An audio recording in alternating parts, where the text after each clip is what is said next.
Magandang umaga sa inyo mga kapatid kay Kristo. Kumusta na kayo? Hayaan ninyo na batiin ko kayo sa pangalan ng ating Panginoon Jesucristo sa bumubuo ng sangguniang pangkumperensya ng Aplan Cavite Conference at ng aming buong sambahayan sa araw na ito sa ikalimang linggo o huling linggo ng Kwaresma. Hayaan nyo na magsama-sama tayo sa pagbubulay-bulay ng salita ng Diyos at maging ambag naman ito ng ating kumperensya sa alam kong maraming mga videos, maraming mga live streams at iba pang mga materials na inyong nagagamit sa inyong family devotions, family altars, and family worship services. Bago po tayo magsimula, tayo po muna ay sumandaling manalangin. Sama-sama po tayong manalangin. Panginoon naming Diyos, marami po salamat sa patuloy na buhay at lakas sa pinagkakaloob mo sa bawat isa. Patuloy ka pong sumaamin sa gitna ng krisis na ito na nararanasan hindi lamang ng aming bansa kundi ng buong mundo. Patatagin mo po ang aming pananampalataya at patuloy na magawa namin kahit na sa ganitong krisis ang iyong kalooban. Patuloy kang maparangalan at patuloy, O Diyos, na ang iyong kapangyarihan ng mahayag sa buhay ng bawat isa ng aming bansa at ng buong mundo. Ito po ang aming panalangin sa pangalan ni Jesus. Amen. Ang pagbasa po natin sa araw na ito ay mula po sa Ebanghelyo ng ating Panginoon ayon kay Juan, Kabanata 11, talata 17 hanggang 27. Bagamat pwede po nating pagbulay-bulayan sa mga susunod na araw sa ating personal and family devotions, yung pong kabuang kabanata ng Juan 11. Ito po ang ating masusumpungan.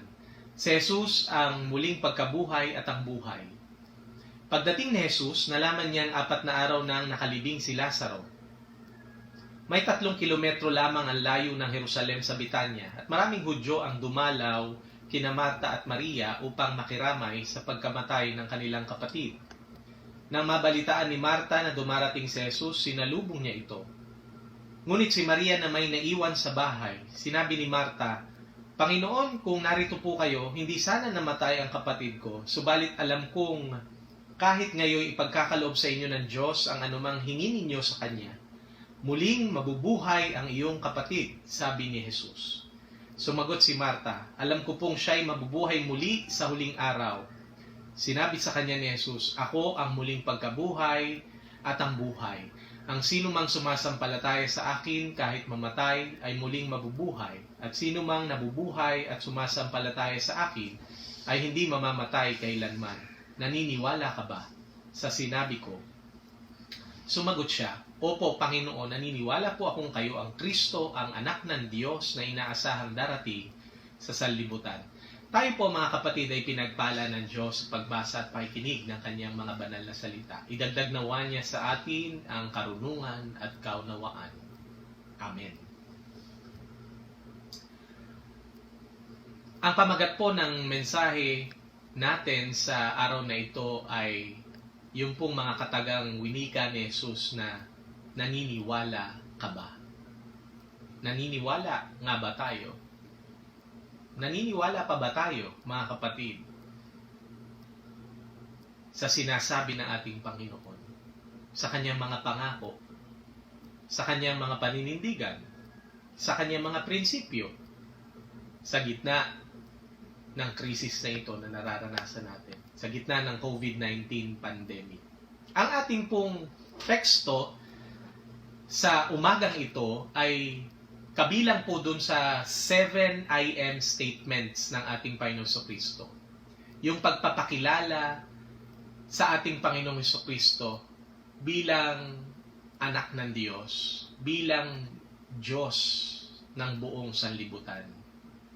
Ang Panginoong Jesucristo ang tinapay ng buhay. Ako ang tinapay ng buhay, sabi niya. Ako ang ilaw ng sanlibutan. Ako ang pintuan. Ako ang mabuting pastol. Ako ang daan, ang katotohanan at ang buhay. Ako ang tunay na puno ng ubas. At ito nga pong ating binasa sa ating lectionary reading ngayon sa Ebanghelyo ng Panginoon ayon kay Juan, ako ang muling pagkabuhay at ang buhay. Si Jesus ang muling pagkabuhay at ang buhay. Naniniwala ba tayo, mga kapatid? Paano natin ito pinaniniwalaan? Paano natin ito isinasabuhay? Paano ito nakikita sa panahong ito ng krisis na ang Panginoon Jesucristo ang muling pagkabuhay at ang buhay? Makikita ito sa pamamagitan ng iglesia, ang iisang katawan ni Kristo. Makikita ito sa pamamagitan ng ating mga ginagawa sa araw-araw. Makikita ito yung muling pagkabuhay sa mga ginagawa natin upang matulungan natin ang ating mga kababayan, ng ating kapwa, na manatiling buhay ang kanilang pananampalataya. Manatiling buhay ang kanilang pag-asa. Manatiling buhay yung espiritu o diwa ng pagkakapwa-tao, pagkakapatiran, pagpapamilya, yung pagkakawanggawa, pagtutulungan, pagkakaisa, pagdadamayan sa panahong ito. At tayo bilang iglesia, makikita yung kalikasan at esensya ng ating Panginoon Jesucristo bilang siya ay buhay, ay kung ating pinapahalagahan ang buhay. Kung patuloy nating nirerespeto at itinataguyod ang dignidad ng bawat tao, ang karapatan ng bawat tao, kung pantay-pantay ang ating trato, ang ating pagtingin sa bawat tao, lalo tigit sa panahong ito na nararanasan natin ang krisis. Siya nga ang muling pagkabuhay at ang buhay. Ipagpatuloy natin, mga kapatid, ang pagbubulay-bulay natin ng salita ng Diyos. Magandang pagtuunan din natin ang pansin ng talata 4. Ang sabi rito, nang marinig ito ni Jesus na may sakit si Lazaro, sinabi niya, hindi ikamamatay ni Lazaro ang sakit na ito. Nangyari iyon upang maparangalan ng Diyos at sa pamamagitan nito ay maparangalan ang anak ng Diyos. Paano nga ba nasa gitna ng krisis na ito na marami na po ang namamatay at patuloy na nadadagdagan ang bilang ng mga naapektuhan o nagkakaroon ng sakit na COVID-19 virus, na patuloy na mapaparangalan ng Panginoong Diyos. Patuloy na madadakila siya at maluluwalhati siya. Patuloy nating makikita at mararanasan ang kanyang pagkilos, ang kanyang walang hanggang biyaya at pag-ibig. Ako naniniwala sa pamagitan din ng araw-araw nating ginagawa, katulad ng ginagawa ng mga frontliners, ang ating mga doktor, ang mga nurses, ang mga health workers, medical personnel, ang mga skeletal forces na nagtutulong-tulong ngayon para ihatid sa ating mga kababayan yung kagalingan sa kanilang mga karamdaman, na sa kabila ng banta ng virus ay inaalay pa rin nila ang kanilang buhay. Hindi sila natatakot. O kung natatakot man, dahil nga sa pag-ibig nila na iigpawan o napagtagumpayan nila ang takot. Yung inalis nila yung kanilang pagiging makasarili. Ipinagkaloob nila yung buhay nila katulad ng ginawa ng ating Panginoon Jesucristo sa iba, para ang iba ay mabuhay, para maranasan ng bawat isa ang pangako ng Panginoon ay isang buhay na ganap at kasiyasiya. Saludo kami sa inyo, mga kapatid namin sa mga hospital, sa iba't ibang pagamutan, kayo na mga frontliners. Pagpalain kayo ng Panginoon Diyos. Ganon din, maganda rin pong pagtuunan natin ng pansin ngayon yung talata 15. Ang sabi po dito ng ating Panginoon Jesucristo, ngunit dahil sa inyo ako'y nagagalak na wala ako roon. Wala siya roon kung saan nangyari yung pagkakasakit ni Lazaro. Wala pa roon ang Panginoong Jesucristo. Sa totoo lang, nung dumating doon ang Panginoong Jesucristo kasama ang kanyang mga alagad ay 4 na araw nang nakalibing si Lazaro. Bakit? Bakit hindi niya kaagad pinuntahan si Lazaro? Nandito po yung sagot. Ang sabi dito sa talata 15, ay upang sumampalataya kayo. Upang maniwala kayo. Kaya ito po yung pamagat ng ating pagbubulay-bulay sa araw na ito. Upang sumampalataya ang mga alagad. Ang bawat alagad ng Panginoon Jesucristo. Mahalaga po ang pagsampalataya. Alam ko po na maraming tao ngayon nahihirapan na maniwala at sumampalataya. Meron pa bang bukas pagkatapos nito? Meron pa bang liwanag na mararanasan, kaginhawaan, kasaganahan, babalik pa ba sa normal? Marami tayong tanong. Madali hong maniwala kung maganda lahat ang nangyayari sa ating buhay. Palagi ko madaling maniwala kung ang mga manggagawa ngayon ay nabibigyan ng karampatang sweldo na pantustos sa kanilang mga mahal sa buhay, na sa gitna ng home quarantine o enhanced community quarantine ay meron silang madudukot na pera, pambibili ng gamot, pangailangan ng pamilya nila at mahal sa buhay. Madaling maniwala. Madaling maniwala sa panahon na maraming blessings tayong natatanggap. Madaling maniwala sa panahon ng mga katagumpayan. Pero sa panahon ng kawalan, sa panahon na tayo ay nawawalan ng mahal sa buhay, sa panahon na pagkakasakit, sa panahon ng kabiguan, ito po yung hamon sa atin, mga kapatid, ng Ebanghelyo ng ating Panginoon. Patuloy pa rin tayong sumampalataya. Patuloy tayong maniwala sa kayang gawin ng Panginoon sa gitna ng krisis na ito. At sa kaya nating gawin. Sa sama-sama nating pagkilos. Maganda po, mga kapatid, yung mga sumunod na tagpo. Nagkita na po si Jesus at si Marta. Nung nagkita po sila, ang sabi ni Marta sa talata 21, Panginoon, kung narito po kayo, hindi sana namatay ang kapatid ko. Subalit alam kong kahit ngayon pagkakaloob sa inyo ng Diyos. Sabi po ni Marta, alam ko. Sabi po dun sa verse 23 ng ating Panginoon Jesucristo, muling mabubuhay ang iyong kapatid, sabi ni Jesus. Sabi po dun sa talata 24, sumagot si Marta, alam ko po. No? Alam ko po. Muli, sinabi ni Marta, alam ko po na muling mabubuhay ang aking kapatid. Muli siyang mabubuhay sa huling araw. Pero sabi po ni Jesus, ako ang muling pagkabuhay at ang buhay. Ang sino mang sumasampalataya sa akin, kahit mamatay, ang muling mabubuhay. At sino mang nabubuhay at sumasampalataya sa akin ay hindi mamamatay kailanman. Naniniwala ka ba sa sinabi ko?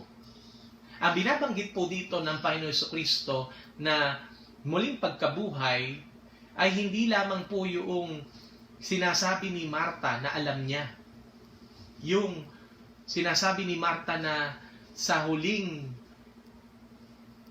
panahon, dun po sa muling pagkabuhay ng mga patay.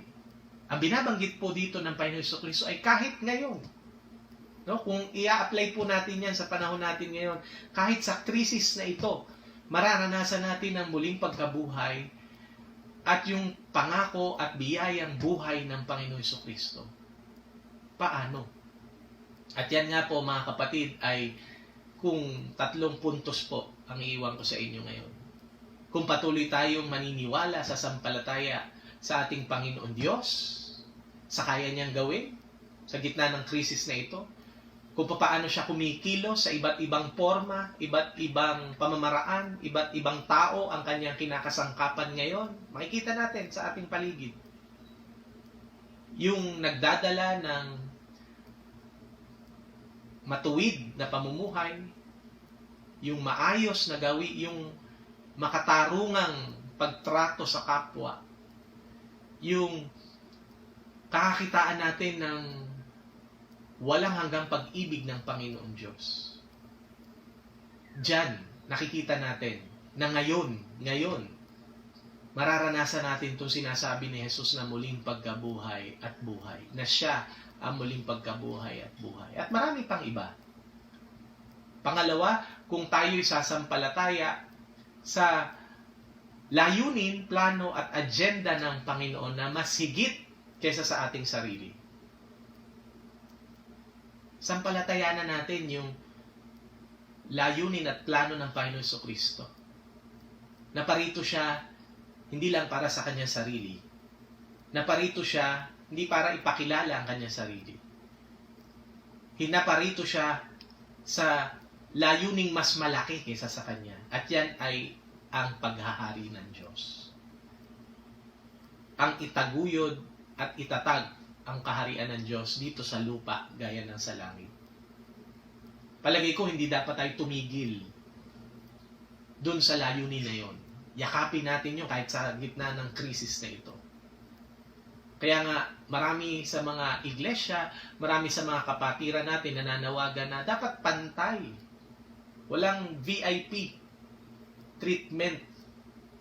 Kahit yung mga kapatid nating mahihirap, yung mga kapatid nating dukha, yung mga kapuspalad, dapat sila nga yung inuuna. Sapagkat sila yung inuna ng ating Panginoon Jesucristo. Sila ang prioridad ng ating Panginoon Jesucristo. At pangatlo, maniwala tayo dun sa kaya nating gawin. Meron tayong magagawa kahit nasa bahay lamang tayo. Siyempre, una na yung panalangin. Personal na panalangin, panalangin kasama ng ating pamilya.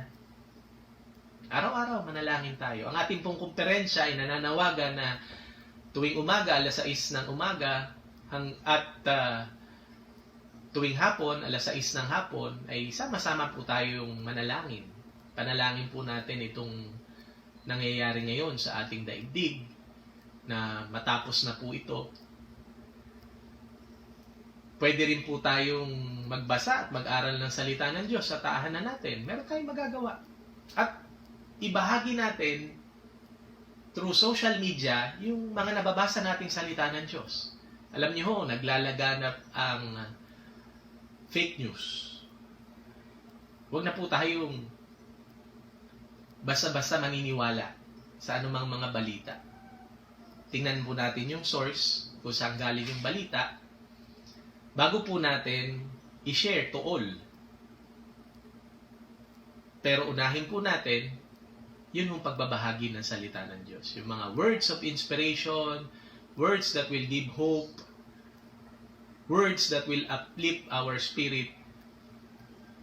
Katulad po nung ginagawa nung iba, dun po sa mga frontliners, nagsisend po sila ng mga biblical verses, mga inspiring quotations, at mga pasasalamat. Yun ho eh.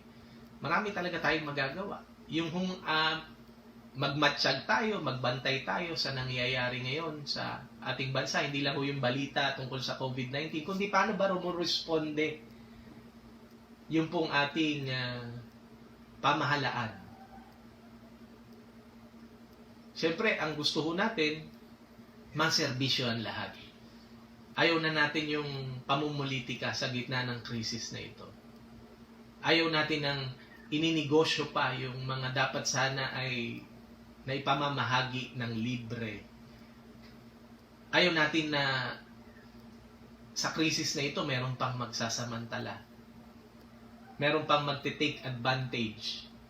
Gagawin pang negosyo yung face mask, yung alcohol.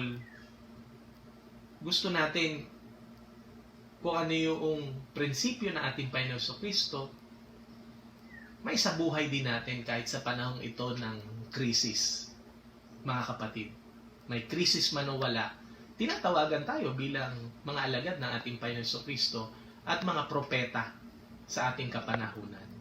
Marami po tayo magagawa. So maniwala tayo sa kayang gawin ng Diyos, maniwala tayo sa cause ng ating Panginoon Jesucristo, at maniwala tayo sa ating sarili.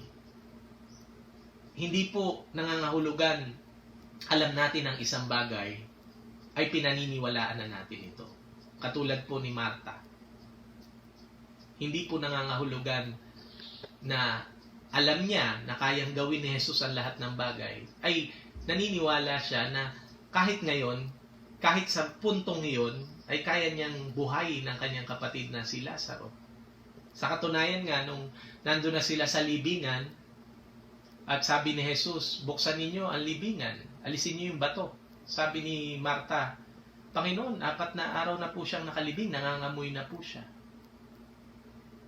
Ito po yung Marta na nagsabing, naniniwala ako. Alam ko, kaya niyong gawin yan. Isang hamon po ito sa atin, mga kapatid, na dapat yung mga pinaniniwalaan natin, yung mga alam natin sa ating isip, bumaba sa ating puso, at maibahagi na ating mga kamay. Ibig sabihin, maisabuhay natin na araw-araw. Gawin natin.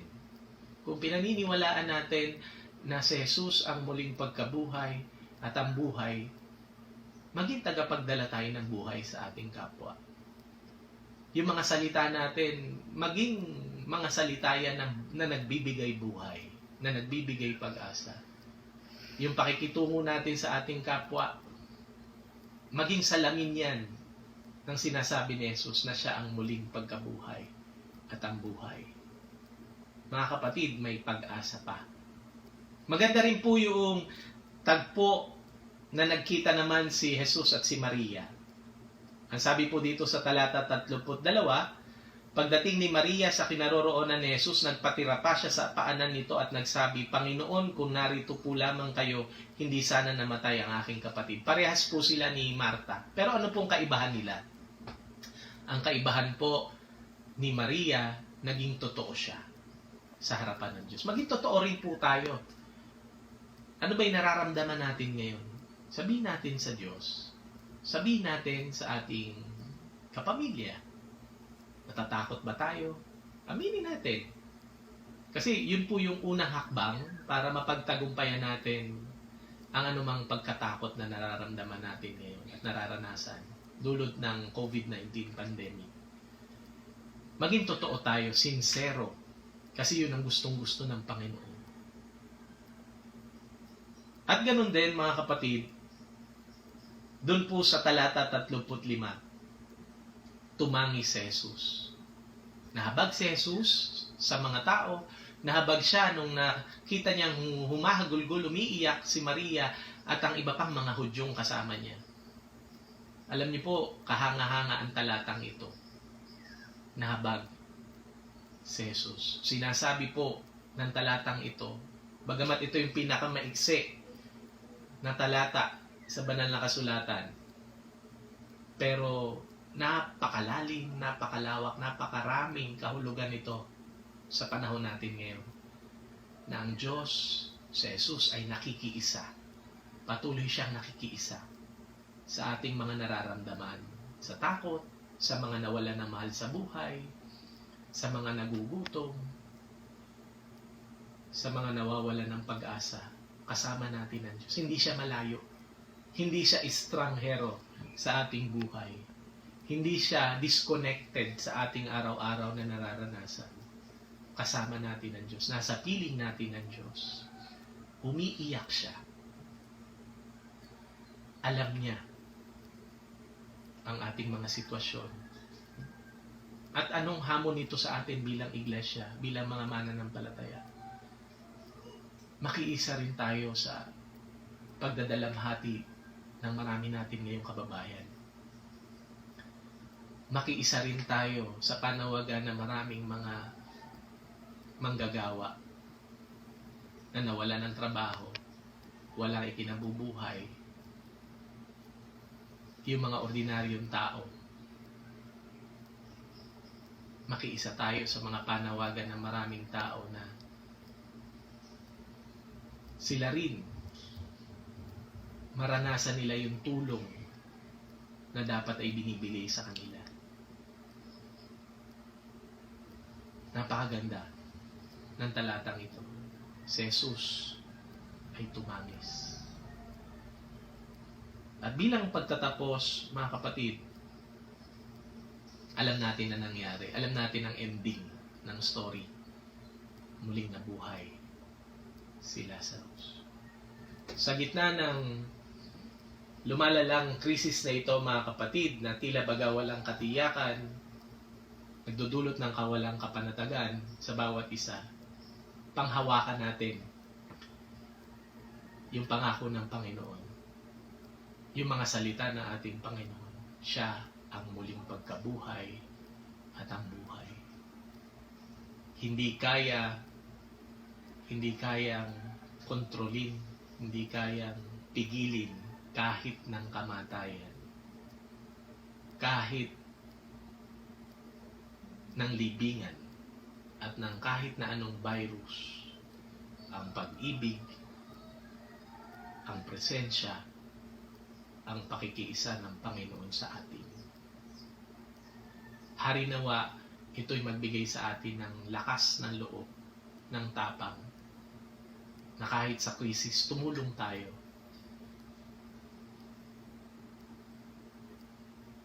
Pumawi nawa ng takot at pangamba ang sinabi ni Jesus na siya ang muling pagkabuhay at ang buhay. Wala na tayo dapat pang ipangamba at ikatakot, sapagkat kung patuloy natin iaalay ang ating buhay para sa Kanya at para sa paghahari ng Diyos dito sa lupa, natitiyak natin na hindi dito magtatapos ang ating buhay. Kaya yung mga kapatid natin at kababayang frontliners na mga nagbuwis na, nag-alay ng kanilang buhay, hindi diyan matatapos ang inyong buhay, sapagkat may pangakong muling pagkabuhay mula sa ating Panginoon.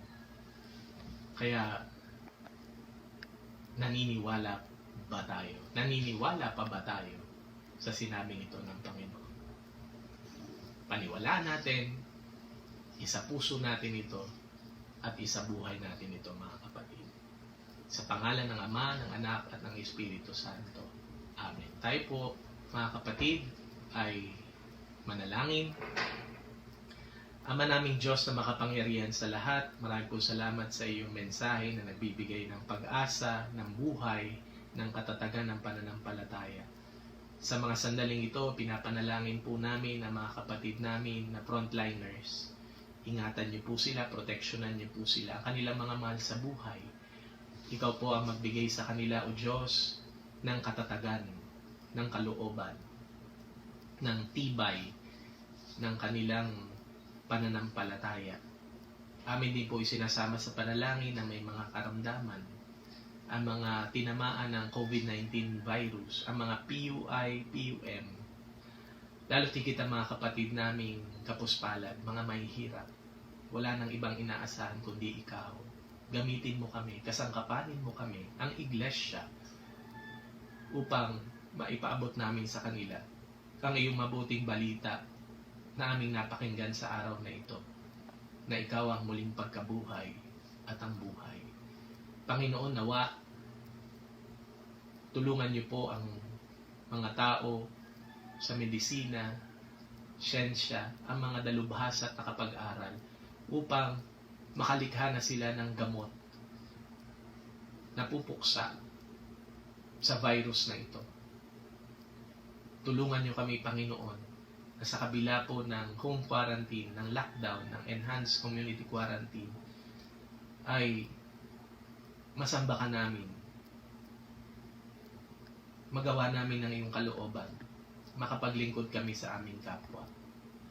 Pagpalain niyo po, Panginoon, ang bawat isa, saan man sila naroroon, sa mga